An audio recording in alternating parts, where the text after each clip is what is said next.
Of course I shall not pretend to consider it any matter for wonder that the extraordinary case of Monsieur Valdemar has excited discussion. It would have been a miracle had it not, especially under the circumstances. Through the desire of all parties concerned to keep the affair from the public, at least for the present, or until we had farther opportunities for investigation, through our endeavors to effect this, a garbled or exaggerated account made its way into society, and became the source of many unpleasant misrepresentations, and very naturally of a great deal of disbelief. It is now rendered necessary that I give the facts, as far as I comprehend them myself. They are, succinctly, these. My attention, for the last 3 years, had been repeatedly drawn to the subject of mesmerism, and about 9 months ago it occurred to me quite suddenly that in the series of experiments made hitherto there had been a very remarkable and most unaccountable omission. No person had as yet been mesmerized in articulo mortis. It remained to be seen, first, whether in such condition there existed in the patient any susceptibility to the magnetic influence; secondly, whether, if any existed, it was impaired or increased by the condition; thirdly, to what extent or for how long a period the encroachments of death might be arrested by the process. There were other points to be ascertained, but these most excited my curiosity, the last in especial, from the immensely important character of its consequences. In looking around me for some subject by whose means I might test these particulars, I was brought to think of my friend Monsieur Ernest Valdemar, the well-known compiler of the Bibliotheca Forensica, and author, under the nom de plume of Issachar Marx, of the Polish versions of Wallenstein and Gargantua. Monsieur Valdemar, who has resided principally at Harlem, New York, since the year 1839, is, or was, particularly noticeable for the extreme spareness of his person, his lower limbs much resembling those of John Randolph, and also for the whiteness of his whiskers, in violent contrast to the blackness of his hair, the latter, in consequence, being very generally mistaken for a wig. His temperament was markedly nervous, and rendered him a good subject for mesmeric experiment. On 2 or 3 occasions I had put him to sleep with little difficulty, but was disappointed in other results, which his peculiar constitution had naturally led me to anticipate. His will was at no period positively or thoroughly under my control, and with regard to clairvoyance I could accomplish with him nothing to be relied upon. I always attributed my failure at these points to the disordered state of his health. For some months previous to my becoming acquainted with him, his physicians had declared him in a confirmed phthisis. It was his custom, indeed, to speak calmly of his approaching dissolution, as of a matter neither to be avoided nor regretted. When the ideas to which I have alluded first occurred to me, it was of course very natural that I should think of Monsieur Valdemar. I knew the steady philosophy of the man too well to apprehend any scruples from him, and he had no relatives in America who would be likely to interfere. I spoke to him frankly upon the subject, and to my surprise his interest seemed vividly excited.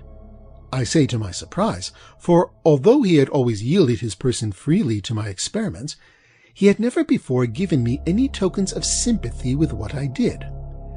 His disease was of that character which would admit of exact calculation in respect to the epoch of its termination in death, and it was finally arranged between us that he would send for me about 24 hours before the period announced by his physician as that of his decease.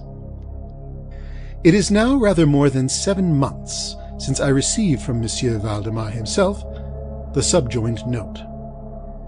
My dear P., you may as well come now. D and F are agreed that I cannot hold out beyond tomorrow midnight, and I think they have hit the time very nearly. Valdemar. I received this note within half an hour after it was written, and in 15 minutes more I was in the dying man's chamber. I had not seen him for 10 days, and was appalled by the fearful alteration which the brief interval had wrought in him. His face wore a leaden hue, the eyes were utterly lustrous, and the emaciation was so extreme that the skin had been broken through by the cheekbones. His expectoration was excessive. The pulse was barely perceptible. He retained, nevertheless, in a very remarkable manner, both his mental power and a certain degree of physical strength. He spoke with distinctness, took some palliative medicines without aid, and when I entered the room was occupied in penciling memoranda in a pocketbook. He was propped up in the bed by pillows. Doctors D and F were in attendance. After pressing Valdemar's hand, I took these gentlemen aside and obtained from them a minute account of the patient's condition. The left lung had been, for 18 months, in a semi-osseous or cartilaginous state, and was of course entirely useless for all purposes of vitality. The right in its upper portion was also partially, if not thoroughly, ossified, while the lower region was merely a mass of purulent tubercles running one into another. Several extensive perforations existed, and at one point permanent adhesion to the ribs had taken place. These appearances in the right lobe were of comparatively recent date. The ossification had proceeded with very unusual rapidity. No sign of it had been discovered a month before, and the adhesion had only been observed during the 3 previous days. Independently of the phthisis, the patient was suspected of aneurysm of the aorta, but on this point the osseous symptoms rendered an exact diagnosis impossible. It was the opinion of both physicians that M. Valdemar would die about midnight on the morrow, Sunday. It was then 7 o'clock on Saturday evening. On quitting the invalid's bedside to hold conversation with myself, Doctors D and F had bidden him a final farewell. It had not been their intention to return, but at my request they agreed to look in upon the patient about 10 the next night. When they had gone, I spoke freely with M. Valdemar on the subject of his approaching dissolution, as well as, more particularly, of the experiment proposed. He still professed himself quite willing, and even anxious to have it made, and urged me to commence it at once. A male and female nurse were in attendance, but I did not feel myself altogether at liberty to engage in a task of this character with no more reliable witnesses than these people, in case of sudden accident might prove. I therefore postponed operations until 8 the next night, when the arrival of a medical student with whom I had some acquaintance, Mr. Theodore L., relieved me from further embarrassment. It had been my design originally to wait for the physicians, but I was induced to proceed, first by the urgent entreaties of M. Valdemar, and secondly by my conviction that I had not a moment to lose, as he was evidently sinking fast. Mr. L. was so kind as to accede to my desire that he would take notes of all that occurred, and it is from his memoranda that what I now have to relate is, for the most part, either condensed or copied verbatim. It wanted about 5 minutes of 8 when, taking the patient's hand, I begged him to state as distinctly as he could to Mr. L. whether he, M. Valdemar, was entirely willing that I should make the experiment of mesmerizing him in his then condition. He replied feebly, yet quite audibly, "Yes, I wish to be mesmerized," adding immediately afterwards, "I fear you have deferred it too long." While he spoke thus, I commenced the passes which I had already found most effectual in subduing him. He was evidently influenced with the first lateral stroke of my hand across his forehead, but although I exerted all my powers, no further perceptible effect was induced until some minutes after 10 o'clock, when Doctors D and F called according to appointment. I explained to them in a few words what I designed, and as they posed no objection, saying that the patient was already in the death agony, I proceeded without hesitation, exchanging, however, the lateral passes for downward ones, and directing my gaze entirely into the right eye of the sufferer. By this time his pulse was imperceptible, and his breathing was stertorous, and at intervals of half a minute. This condition was nearly unaltered for a quarter of an hour. At the expiration of this period, however, a natural, although a very deep sigh escaped the bosom of the dying man, and the stertorous breathing ceased. That is to say, its stertorousness was no longer apparent. The intervals were undiminished. The patient's extremities were of an icy coldness. At 5 minutes before 11, I perceived unequivocal signs of the mesmeric influence. The glassy roll of the eye was changed for that expression of uneasy inward examination, which is never seen except in cases of sleep-waking, and which it is quite impossible to mistake. With a few rapid lateral passes, I made the lids quiver, as if in incipient sleep, and with a few more I closed them altogether. I was not satisfied, however, with this, but continued the manipulations vigorously and with the fullest exertion of the will, until I had completely stiffened the limbs of the slumberer, after placing them in a seemingly easy position. The legs were at full length, the arms nearly so, and reposed on the bed at a moderate distance from the loin. The head was very slightly elevated. When I had accomplished this, it was fully midnight, and I requested the gentlemen present to examine Monsieur Valdemar's condition. After a few experiments, they admitted him to be in an unusually perfect state of mesmeric trance. The curiosity of both the physicians was greatly excited. Dr. D resolved at once to remain with the patient all night, while Dr. F took leave with a promise to return at daybreak. Mr. L and the nurses remained. We left Monsieur Valdemar entirely undisturbed until about 3 o'clock in the morning, when I approached him and found him in precisely the same condition as when Dr. F went away. That is to say, he lay in the same position. The pulse was imperceptible. The breathing was gentle, scarcely noticeable, unless through the application of a mirror to the lips. The eyes were closed naturally, and the limbs were as rigid and as cold as marble. Still, the general appearance was certainly not that of death. As I approached Monsieur Valdemar, I made a kind of half-effort to influence his right arm into pursuit of my own, as I passed the latter gently to and fro above his person. In such experiments with this patient, I had never perfectly succeeded before, and assuredly I had little thought of succeeding now. But to my astonishment, his arm very readily, although feebly, followed every direction I assigned it with mine. I determined to hazard a few words of conversation. "Monsieur Valdemar," I said, "are you asleep?" He made no answer, but I perceived a tremor about the lips, and thus was induced to repeat the question again and again. At its third repetition, his whole frame was agitated by a very slight shivering. The eyelids unclosed themselves so far as to display a white line of the ball. The lips moved sluggishly, and from between them, in a barely audible whisper, issued the words, "Yes, asleep now. Do not wake me. Let me die so." I here felt the limbs, and found them as rigid as ever. The right arm, as before, obeyed the direction of my hand. I questioned the sleep-waker again. "Do you still feel pain in the breast, Monsieur Valdemar?"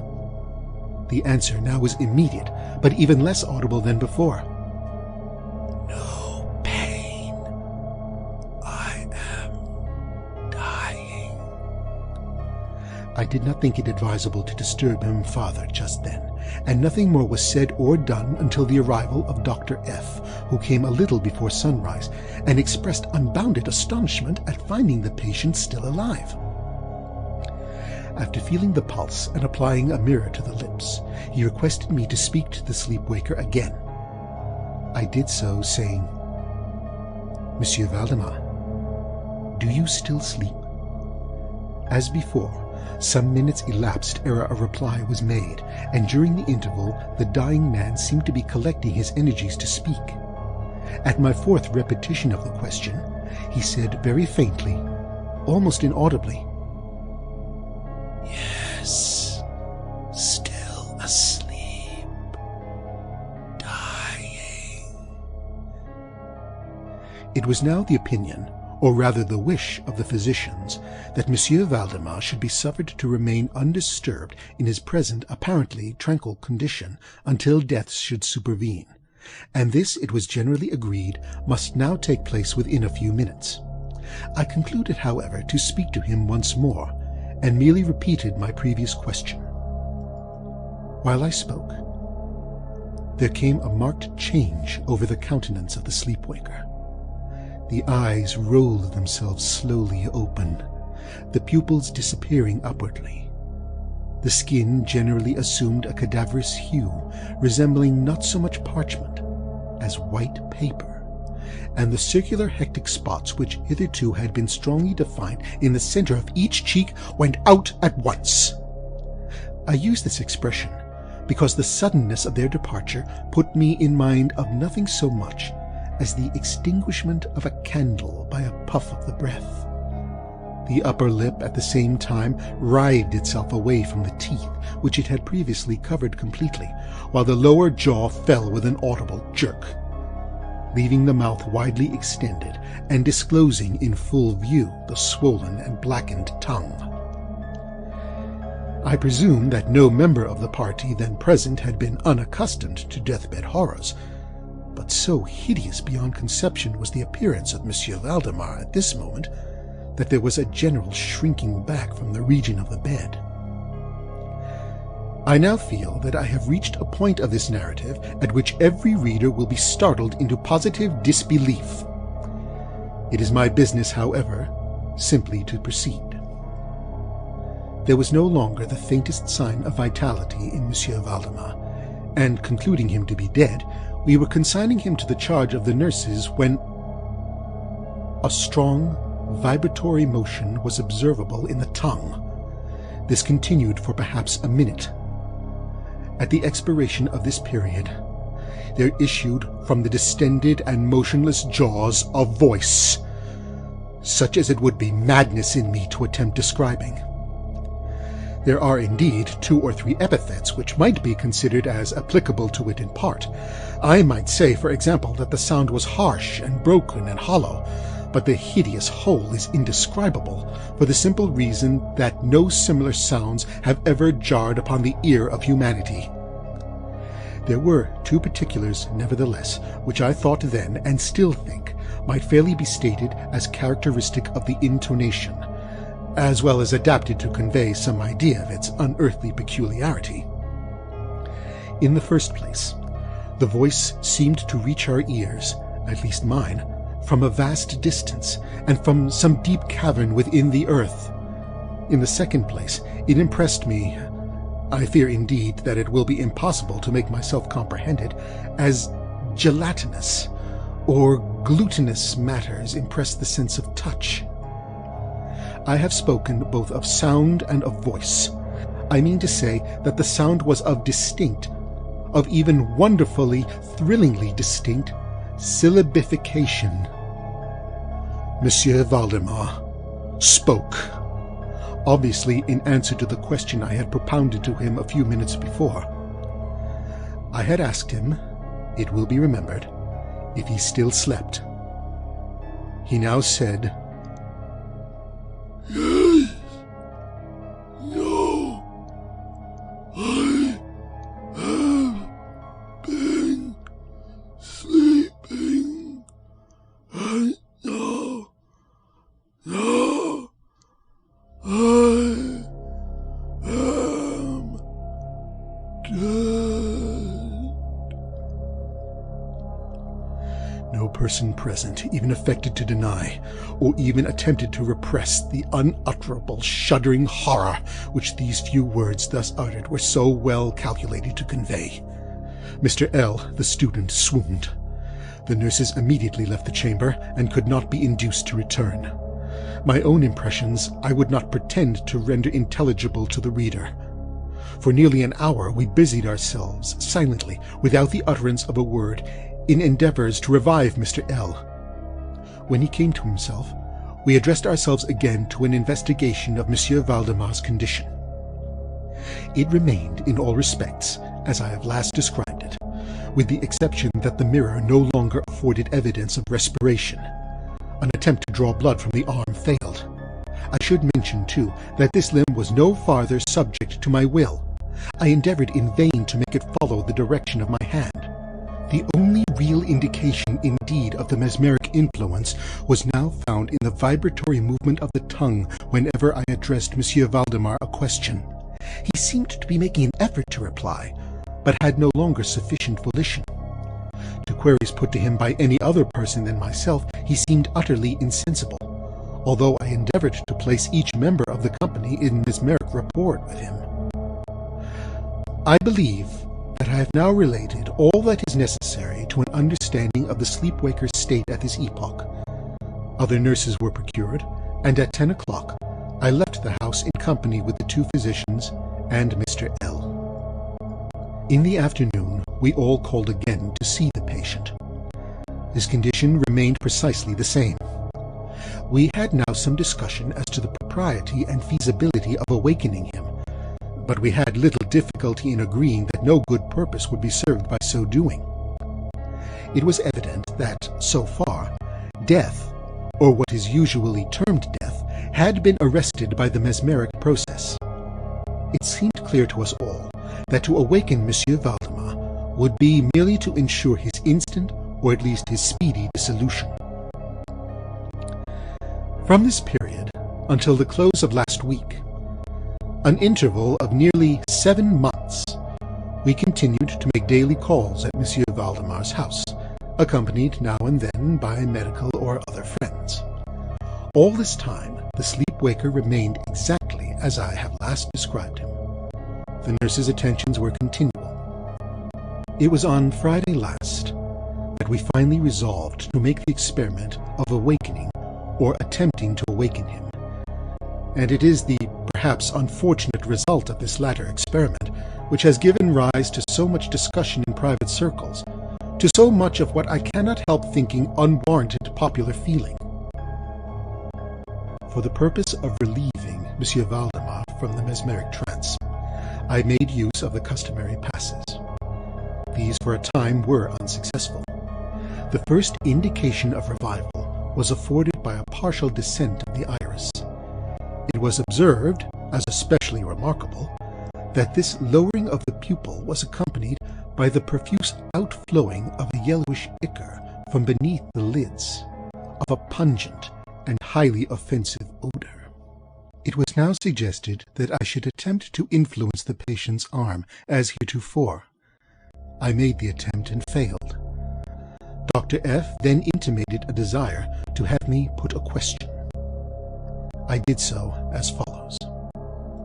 Monsieur Valdemar, can you explain to us what are your feelings or wishes now?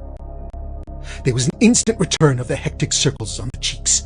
The tongue quivered, or rather rolled violently in the mouth, although the jaws and lips remained rigid as before, and at length the same hideous voice which I have already described broke forth.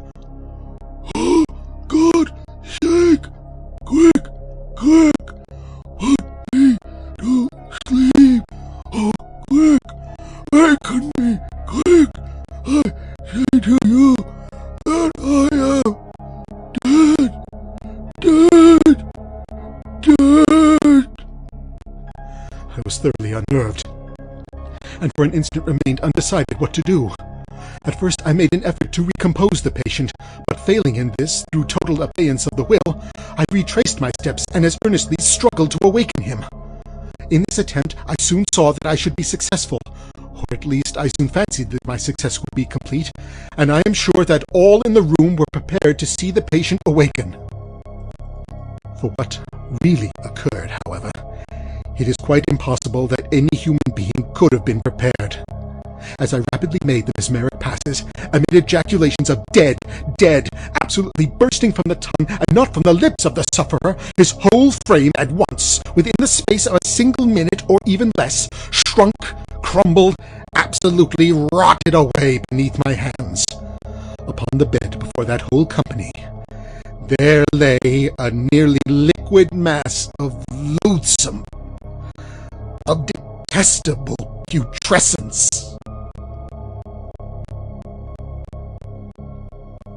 End of The Facts in the Case of Monsieur Valdemar by Edgar Allan Poe. Recording by Tony Scheinman, Forest Hills, New York.